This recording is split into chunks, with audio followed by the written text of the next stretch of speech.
നമസ്കാരം. മലയാളി വാർത്ത ഇൻസൈഡിലേക്ക് സ്വാഗതം. 1.5 ലക്ഷം BJP പ്രവർത്തകരെ സാക്ഷി നിർത്തി പ്രധാനമന്ത്രി നരേന്ദ്രമോദി കേരളത്തോട് പറഞ്ഞു. കേരളത്തിന് വേണ്ടത് പുതിയൊരു വികസന സംസ്കാരമാണ്, വികസനത്തിൻ്റെ പക്ഷമാണ്. അത് BJP മുന്നോട്ട് വയ്ക്കുന്ന രാഷ്ട്രീയമാണ്, കൃത്യമായ രാഷ്ട്രീയം. അതുതന്നെയാണ് ഇന്ന് തിരുവനന്തപുരത്ത് നരേന്ദ്രമോദി വ്യക്തമാക്കിയത്. ശബരിമല സ്വർണ്ണക്കൊള്ള നടത്തിയവർ ഇന്ന് കേരളം ഭരിക്കുന്നു. ഈ സ്വർണ്ണക്കൊള്ള നടത്തിയവരെ BJP സർക്കാർ കേരളത്തിൽ അധികാരത്തിലെത്തിയാൽ അഴിക്കുള്ളിലാക്കുമെന്ന് മോദിയുടെ പ്രഖ്യാപനം. ഇത് നരേന്ദ്രമോദിയുടെ ഗ്യാരണ്ടിയാണ്. ഇത് നരേന്ദ്രമോദിയുടെ സൂപ്പർ ഗ്യാരണ്ടി. ഇടതുപക്ഷ വലതുപക്ഷ മുന്നണികളെ കടന്നാക്രമിച്ചുകൊണ്ട് പ്രധാനമന്ത്രി നരേന്ദ്രമോദി ഇന്ന് പുത്തരിക്കണ്ടം മൈതാനത്ത് നടത്തിയത് കൃത്യമായ രാഷ്ട്രീയ സന്ദേശം. കോൺഗ്രസിന്റെ സഖ്യം ഇന്ന് മുസ്ലിം ലീഗ് മാവോയിസ്റ്റ് കോൺഗ്രസ് സഖ്യമായി മാറി എന്ന് പ്രധാനമന്ത്രി പറയുന്നു. 5 വർഷം കൂടുമ്പോൾ 2 മുന്നണികൾ മാറി മാറി ഭരിക്കുന്ന ഒരു സംസ്ഥാനമായിരുന്നു കേരളം. ഈ നൂറ്റാണ്ടിൻ്റെ ആദ്യ 25 വർഷങ്ങൾ നമ്മൾ നഷ്ടപ്പെടുത്തി. വരുന്ന 25 വർഷങ്ങളിൽ കേരളം വലിയ വികസനം കൈവരിക്കണമെന്ന് പ്രധാനമന്ത്രി നരേന്ദ്രമോദി ഓർമ്മപ്പെടുത്തി. അത് സാധ്യമാക്കണമെങ്കിൽ BJP നയിക്കുന്ന മുന്നണി അധികാരത്തിലെത്തണം. ത്രിപുരയിൽ വർഷങ്ങളോളം ഭരിച്ച ഇടതുപക്ഷം, എന്നാൽ ഇന്ന് ഇടതുപക്ഷം ത്രിപുരയിലില്ല എന്ന് പ്രധാനമന്ത്രി ഓർമ്മപ്പെടുത്തി. പതിറ്റാണ്ടുകൾ ബംഗാളിൽ CPM ഭരിച്ചു, എന്നാൽ ഇന്ന് ബംഗാളിൽ CPM സ്ഥാനാർത്ഥികൾക്കായി നെട്ടോട്ടമോടുന്നു. വികസിത കേരളത്തിനു വേണ്ടിയുള്ള പുത്തൻ മുദ്രാവാക്യം തന്റെ രാഷ്ട്രീയ സന്ദേശമാക്കി കേരളത്തിലെ ജനങ്ങളെ പ്രിയ സുഹൃത്തുക്കളെ എന്ന് വിളിച്ച് അഭിസംബോധന ചെയ്തുകൊണ്ട് പ്രധാനമന്ത്രി നരേന്ദ്രമോദി ഇന്ന് പുത്തരിക്കണ്ടം മൈതാനിയിൽ നടത്തിയത് അത്യുജ്വലമായ പ്രസംഗം. തിരുവനന്തപുരത്തെ BJPയുടെ വിജയം ഐതിഹാസികമെന്ന് പ്രധാനമന്ത്രി നരേന്ദ്രമോദി വിശേഷിപ്പിച്ചു. ഇതോടെ BJP കേരളത്തിൽ അടിത്തറയിട്ടു. ഗുജറാത്തിൽ ഒരു കാലത്ത് ശൂന്യമായിരുന്നു BJP. അഹമ്മദാബാദ് നഗരസഭയിൽ നിന്ന് ആ ജൈത്രയാത്ര തുടങ്ങി എന്ന് മോദി പറയുന്നു. തിരുവനന്തപുരത്ത് നിന്ന് നമ്മൾ സമാന യാത്രയ്ക്ക് തുടക്കമിട്ടു. കേരളത്തിൽ ഇത്തവണ പരിവർത്തനമുണ്ടാകുമെന്ന് എനിക്കുറപ്പാണ്. നിങ്ങളുടെ ആവേശം കാണുമ്പോൾ എനിക്കതറിയാം. 1987 മുൻപ് ഗുജറാത്തിൽ തോൽവികൾ മാത്രം ഏറ്റുവാങ്ങുന്ന ഒരു രാഷ്ട്രീയ പാർട്ടിയായിരുന്നു BJP. പത്രത്താളുകളിൽ പോലും അന്ന് BJP ഇടം പിടിച്ചിരുന്നില്ല. എന്നാൽ 1987 അഹമ്മദാബാദ് മുനിസിപ്പാലിറ്റി നമ്മൾ പിടിച്ചെടുത്തു. അവിടെ നിന്നാണ് BJP തങ്ങളുടെ രാഷ്ട്രീയ ജൈത്രയാത്ര തുടങ്ങിയത്. അതുപോലെയാണിപ്പോൾ തിരുവനന്തപുരം. ഒരു പട്ടണത്തിൽ നിന്ന് തുടങ്ങിയ ജൈത്രയാത്ര തിരുവനന്തപുരത്ത് നിന്ന് നമുക്ക് തുടങ്ങണം. കേരളത്തിലെ ജനങ്ങൾക്ക് BJPയിൽ വിശ്വാസം വന്നു തുടങ്ങി എന്ന് മോദി തറപ്പിച്ചു പറഞ്ഞു. തിരുവനന്തപുരത്തെ ജയം അത്ഭുതവും ഐതിഹാസികവുമാണ്. ഇതോടെ BJP കേരളത്തിൽ കൃത്യമായ അടിത്തറയിട്ട് കഴിഞ്ഞു. തിരുവനന്തപുരത്തിന്റെ വിജയത്തിന്റെ അലയൊലി ഇന്ന് രാജ്യമെങ്ങുമുണ്ട്.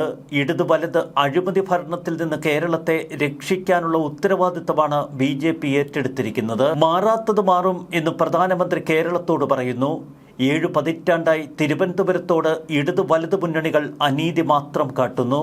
വികസിത തിരുവനന്തപുരം എന്ന സ്വപ്നം യാഥാർത്ഥ്യമാകാൻ പോകുന്നു. രാജ്യത്തെ മികച്ച നഗരമാകാനുള്ള ഭാഗ്യമാണ് തിരുവനന്തപുരത്തിന് കൈവന്നിരിക്കുന്നത്. തിരുവനന്തപുരത്തിന്റെ എല്ലാ ശ്രമങ്ങൾക്കും പൂർണ്ണ പിന്തുണ കേന്ദ്രം നൽകുമെന്ന് മോദിയുടെ ഗ്യാരണ്ടി. കേരളത്തിന്റെ ഭാവി മാറ്റുന്ന ഒരു തെരഞ്ഞെടുപ്പായിരിക്കും ഇത്തവണത്തെ നിയമസഭാ തെരഞ്ഞെടുപ്പ് എന്ന് മോദി പറയുന്നു.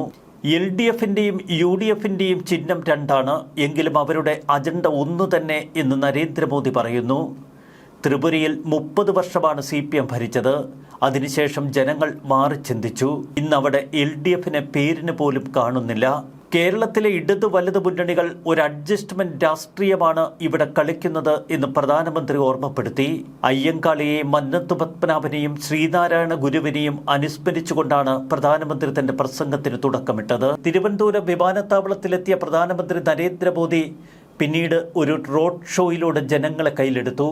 അതിനുശേഷമാണ് പുത്തരിക്കണ്ടം മൈതാനിയിൽ നിരവധി വികസന പദ്ധതികൾക്ക് തുടക്കമിട്ടത്. ഗവർണർ അർലേക്കറും മുഖ്യമന്ത്രി പിണറായി വിജയനുമൊക്കെ വേദി പങ്കിട്ട ആദ്യ യോഗം. ഒരു മൂലയ്ക്കായിരുന്നു തിരുവനന്തപുരം മേയർ VV രാജേഷ് ഇരുന്നത്. എന്നാൽ മോദി തന്റെ പ്രസംഗത്തിൽ തിരുവനന്തപുരം മേയറെക്കുറിച്ച് വാചാലനായി. തിരുവനന്തപുരത്തിന്റെ അഭിമാനം എന്റെ പഴയകാല സുഹൃത്ത് VV രാജേഷ്. ഇങ്ങനെയായിരുന്നു തിരുവനന്തപുരം മേയറെ മോദി അഭിസംബോധന ചെയ്തത്. ഇതോടെ സദസ് ഇളകി മറിഞ്ഞു. ആദ്യ പൊതുപരിപാടിക്ക് ശേഷമാണ് BJP വേദിയിലേക്ക് മോദി പോയത്. മേയർ വി രാജേഷിന്റെ തോളിൽ തട്ടി സംസാരിച്ച മോദി പിന്നീട് വി രാജേഷിനെ ചേർത്ത് ആശ്ലേഷിച്ചു. തിരുവനന്തപുരം മേയർ വി രാജേഷിനെ എല്ലാ തലങ്ങളിലും അംഗീകരിച്ചുകൊണ്ടുള്ള മോദിയുടെ കടന്നുവരവ്, രാജേഷിനെ കാണാനായി മോദി തിരുവനന്തപുരത്തേക്ക് വന്നു എന്ന പ്രതീതി പൊതുവെ സൃഷ്ടിക്കപ്പെട്ടു. BJP വേദിയിലെത്തിയ മോദിക്ക് ഉപഹാരവുമായി തിരുവനന്തപുരം മേയർ എത്തുമ്പോൾ മോദിയുടെ മുഖത്തെ നിറഞ്ഞ ചിരി പിന്നീട് വി രാജേഷിനെ ചേർത്ത് ആശ്ലേഷിച്ചു. BJP വേദിയിലേക്ക് കടന്നുവന്ന പ്രധാനമന്ത്രി നരേന്ദ്രമോദി ആദ്യം സ്റ്റേജിന് നടുവിലെത്തി പ്രവർത്തകരെ വണങ്ങി. കേരളത്തിനും തിരുവനന്തപുരത്തിനും നന്ദി, ഇനി കേരളം BJPയുടെ കയ്യിൽ മാറാത്തത് മാറും. തിരുവനന്തപുരം വിജയത്തെ ഐതിഹാസികമെന്നാണ് പ്രധാനമന്ത്രി വിശേഷിപ്പിച്ചത്. കേരളത്തിൽ ഇത്തവണ പരിവർത്തനമുണ്ടാകുമെന്ന് എനിക്ക് ഉറപ്പാണ്. നിങ്ങളുടെ ആവേശം കാണുമ്പോൾ എനിക്കറിയാം 1987 മുൻപ് ഗുജറാത്തിൻ്റെ ചിത്രം. അതുതന്നെയാണ് മോദിയുടെ പ്രസംഗത്തിൽ ഏറ്റവും ഉജ്ജ്വലമായി നിന്നതും.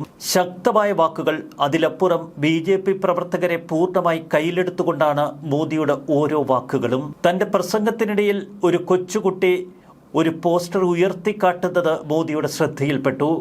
ഉടൻ തന്നെ SPG ഉദ്യോഗസ്ഥരോട് ആ കുട്ടിയുടെ വിശദാംശങ്ങൾ മനസ്സിലാക്കാനും ആ കുട്ടിക്ക് താൻ ഡൽഹിയിലെത്തി ഒരു കത്തയക്കുമെന്നും മോദി പ്രഖ്യാപിച്ചു.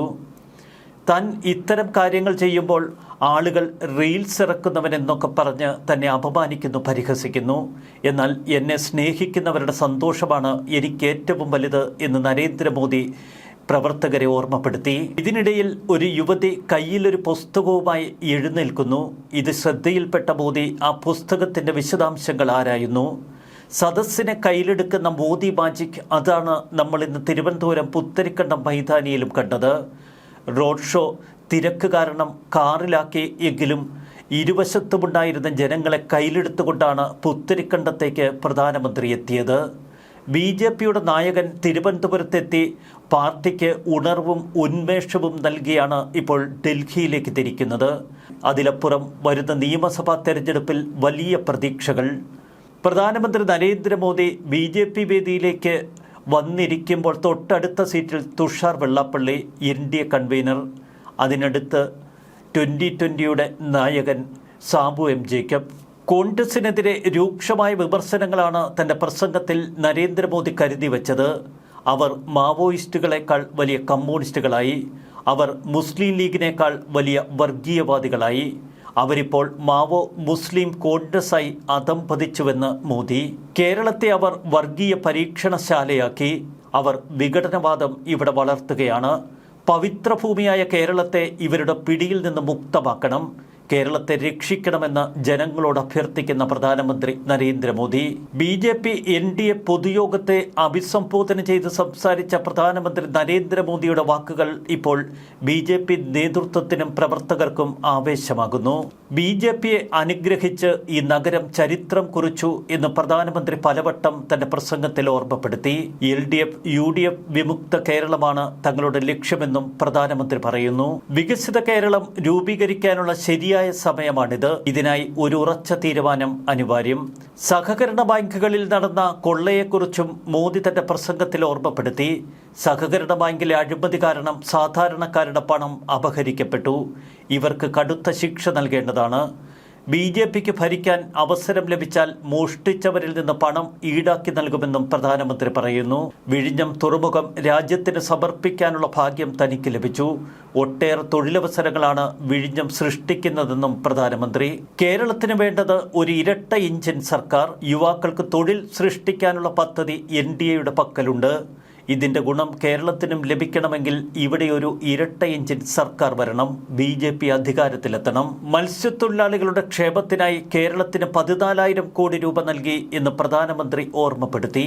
NDA സാധാരണക്കാരുടെ ജീവിതം മെച്ചപ്പെടുത്താൻ സർവ്വസന്നദ്ധരാണ്. തെരുവ് കച്ചവടക്കാർക്കടക്കം ഒട്ടേറെ പദ്ധതികൾ കേന്ദ്ര സർക്കാർ ആരംഭിച്ചു.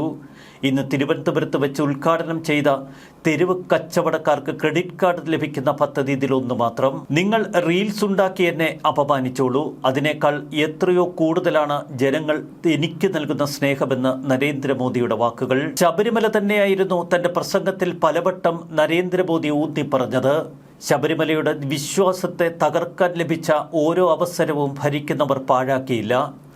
BJP സർക്കാർ ഉണ്ടായാൽ മുഴുവൻ ആരോപണങ്ങളെക്കുറിച്ചും അന്വേഷണം നടത്തും. തെറ്റ് ചെയ്തവർ എല്ലാവരും ജയിലിലാകുമെന്നത് മോദിയുടെ ഗ്യാരണ്ടി. അതുതന്നെയാണ് മോദി ഇക്കുറി രാഷ്ട്രീയ സന്ദേശമായി കേരളത്തിന് നൽകുന്നതും. ശക്തമായ ഭാഷയിൽ BJP പ്രവർത്തകരെ ഉണർത്തിക്കൊണ്ടുള്ള പ്രധാനമന്ത്രിയുടെ തിരുവനന്തപുരം സന്ദർശനം. ഏറെ വികസന പദ്ധതികൾ BJP വേദിയിൽ വെച്ച് മോദി പ്രഖ്യാപിക്കുമെന്ന് കരുതി. എന്നാൽ രാഷ്ട്രീയമായിരുന്നു മോദിയുടെ വാക്കുകൾ. ന്യൂസ് ഡെസ്ക് മലയാളി വാർത്ത.